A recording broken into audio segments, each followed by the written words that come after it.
President Trump makes his way toward Air Force One before departing from John F. Kennedy International Airport in New York. Getty Images speculation about how long Donald Trump will last as president has been rampant since the spring. By summer it was quite clear that a Trump was not going to grow up in office and be the best staffing in the world would not be able to make him even the mediocre president. Yes, constitutional checks and balances are still working, but that is cold comfort when so many officials and analysts are talking so casually about war with North Korea. The past week seemed to spark anew frenzied cries that the president is seriously unwell and therefore something must be done. The president's reported conviction that it wasn't him on the Access Hollywood tape bordered on the delusional. The plea deal with Michael Flynn reminded everyone of the legal threats that have been tapping, as of Robert Mueller gently rapping at Trump's chamber door. The Senate passed a garbage tax bill, even as the president's Gallup poll numbers plummeted. The White House's orchestrated leaks about Rex Tillerson's departure, clearly designed to shame him into stepping down, seemed redundant. At this point, nothing can shame Tillerson more than the job he has done as Secretary of State.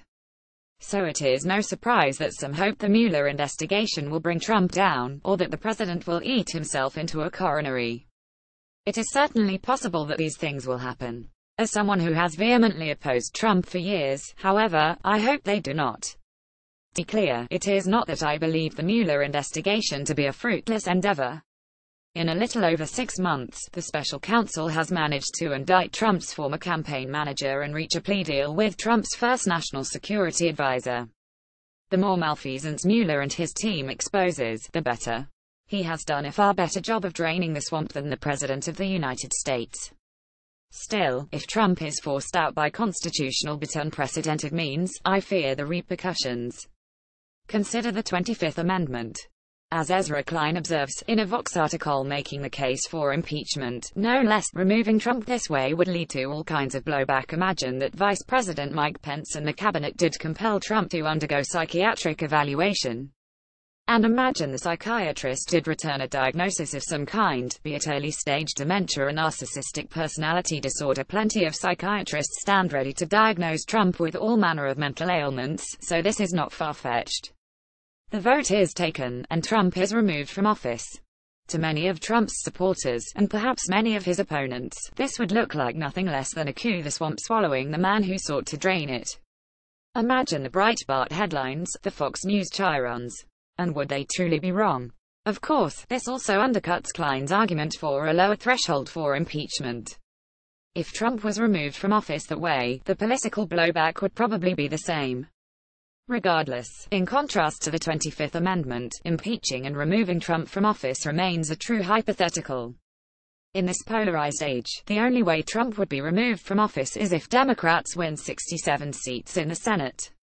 That is not going to happen anytime soon. For Trump to lose properly, it has to be at the ballot box. Trump has to run for re-election and be repudiated by American voters. He has to lose the popular vote again, get trounced in the Electoral College, and see his party pay the consequences of backing the most ignorant, illiberal president in modern American history. Jacob T. Lee knows a lot about constitutional democracy, and over at the Niskanen Center's blog he makes a powerful case of the need for a political over a legal solution to Trump's failures as a leader. Law aims at certainty, the definitive and correct protection of those who hold rights against those who would violate or undermine them. Politics offers no such certainties. Even at its best it is a domain of contestable judgments that never stop being contested. There is no final settlement, there is always another election. Liberals worry about majoritarianism, and think law can, as politics cannot, protect individuals and minorities from it. We imagine that constitutional settlements contain politics, confining it within the boundaries of law, ensuring that it complies with justice and respects rights.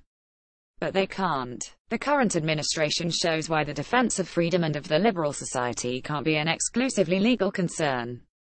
Rules can be manipulated and danced around by the powerful. Legal proceedings are much slower than changes in political circumstances. And executive power is in its nature somewhat lawless. John Locke described executive prerogative as necessary in any system that separated the executive and legislative powers, and defined it as the power to act according to discretion, for the public good, without the prescription of the law, and sometimes even against it. If the independent executive cannot be successfully bound by law, then there is nothing else for it but politics. I've argued several times in this space that we need to understand the defense of the liberal society as a political project, one that is dependent on political resources, from motivations for popular mobilization to organizational capacity to institutional counterbalances. See also Michelle Schwartz's fine essay, The Liberal Order of Free and Open Commerce, of Religious Liberty and Freedom of Speech in the Press, and of Rule of Law. Constraints on state arbitrariness and violence requires strong political foundations. While law is a crucial part of that order, it can't pull itself up by its own bootstraps. The liberal society needs an electorate, and elected officials, who are willing and able to stand up for it. The absolute best way for Trump and Trumpism to be repudiated is through democratic and not merely legal means. If Doug Jones defeats Roy Moore in Alabama despite a presidential endorsement, that represents a blow to Trump in the same way he was humiliated by the Virginia state elections last month. If the GOP loses badly in the midterms despite a healthy economy, that is an even bigger repudiation of the head of the Republican Party. And if Trump loses bigly in his quest for re-election in 2020, such a resounding defeat might shock the GOP into repudiating white identity politics. Electing Trump once was a fluke involving a fractured GOP, an unpopular Democrat nominee, and the Democrats having won the previous 2 terms. Electing Trump twice would be national suicide. If the United States has any chance at regaining its bearings as the greatest constitutional democracy in the world, the populist-in-chief must be revealed as genuinely unpopular. And it has to happen at the ballot box.